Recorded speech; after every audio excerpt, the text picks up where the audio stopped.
नमस्कार मित्रों, नमो नमः। एचएस क्लासेज में आपका हार्दिक अभिनंदन एवं स्वागत है। आज हम संस्कृत के जो श्लोक हैं जो हमारे पाठ्यक्रम में से जुड़े हुए हैं, जिनके बारे में जो प्रश्न पत्र आता है कक्षा 9 में, 10 में, 8 में, तो एक श्लोक ऐसा लिखवाया जाता है जो आपके पाठ्यक्रम में हो। आपके पाठ्य जो पुस्तक है उसके अंदर वो श्लोक होना चाहिए, लेकिन उस प्रश्न पत्र में नहीं हो, तो उसको याद करने में क्या है, वहीं से बहुत सारे विद्यार्थी होते हैं कि हमें ये याद होता ही नहीं है। तो हम आज उसको एक गायन शैली के माध्यम से श्लोक को याद करने की चेष्टा करेंगे, और आशा करता हूँ कि आप भी अगर इसी तरह से याद करेंगे तो बहुत अच्छे से आपको याद रहेंगे। आप कई बार क्या है, भूलने की जो आदत होती है वो आपकी नहीं भूलेंगे। तो देखो, पहला जो श्लोक है वो कक्षा 10 का पाठ्य पुस्तक का है, सुभाषितानि पाठ का पहला ही श्लोक है, और इसमें है, देखो क्या है, आलस्यम ही मनुष्याणां शरीरस्तु महान रिपुः नास्ति उद्यम समो बंधु कृत्वा यं न अवसीदति।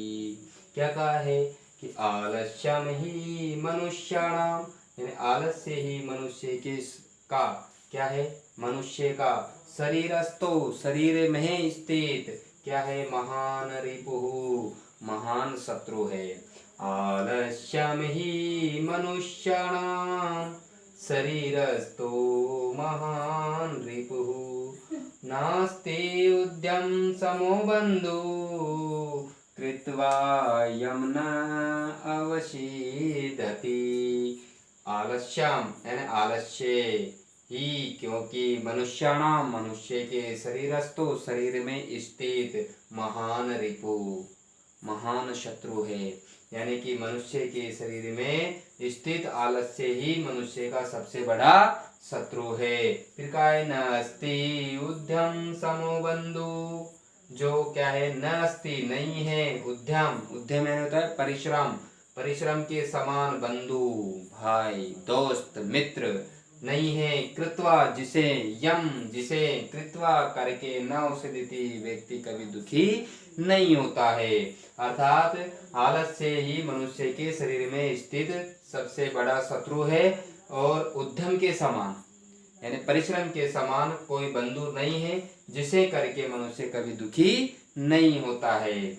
अगला है, आगे ये जो श्लोक है वो 9th का है, और इसमें कहा गया है, आरंभ गुर्वी शयनी क्रमेण लघवी पुरा वृद्धि मति च पश्चात दिनस्य पूर्वार्ध प्रार्ध भिन्ना छाएव मैत्री खल सज्जनानाम्। आरंभ गुर्वी शयनी क्रमेण लघवी पुरा वृद्धिमती च पश्चात् दिनस्य पूर्वार्ध परार्ध भिन्ना छाएव मैत्री खल सज्जनानाम्। देखो क्या कहा है कि आरंभ गुर्वी, प्रारंभ में, गुर्वी यानी होती है लंबी, और शयनी यानी होती है क्षीण होना, क्रमेण क्रम से, धीरे धीरे, जिस प्रकार से लघवी पुरा बाद में क्या होती है, छोटी होती है, लेकिन वृद्धि मति च पश्चात, लेकिन बाद में वो बढ़ती जाती है। कैसे, दिनस्य पूर्वार्ध प्रार्ध भिन्ना, कि दिन की जो छाया होती है वो पूर्वार्ध पहले से और प्रार्ध बाद की क्या होती है, भिन्न होती है। यानी कि प्रारंभ या दिन के पूर्वार्ध की छाया क्या होती है भाई, आरंभ गुर्वी, दिन के पूर्वार्ध की छाया प्रारंभ में बड़ी होती है, और क्रमेण शयनी क्रमेण, और धीरे धीरे वो घटती चली जाती है। फिर कहा है, प्रार्ध भिन्ना लघवी पुरा वृद्धिमती च पश्चात।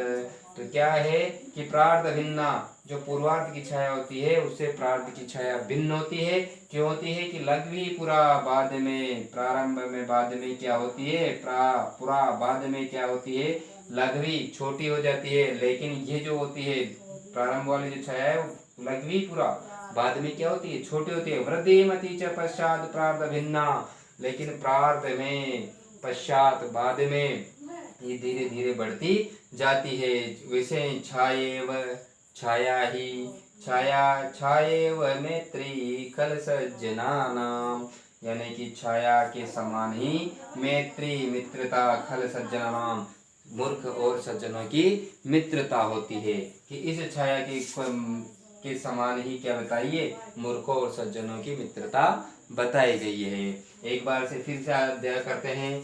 देखो, आलस्यम ही मनुष्याणाम शरीरस्थो महान रिपुः नास्ति उद्यम समो बंधु कृत्वा यं न वशीदति। आलस्यम ही मनुष्याणां शरीरस्थो महान् रिपुः नास्ति उद्यम समो बंधु कृत्वा यं न वशीदति। काय आरंभ गुर्वी शयनेन क्रमेण, आरंभ गुर्वी शयनी क्रमेण लघवी पुरावृद्धि मति च पश्चात दिनस्य पूर्वार्ध प्रार्ध भिन्ना छायेव मैत्री खल सज्जनानाम् इति। धन्यवाद।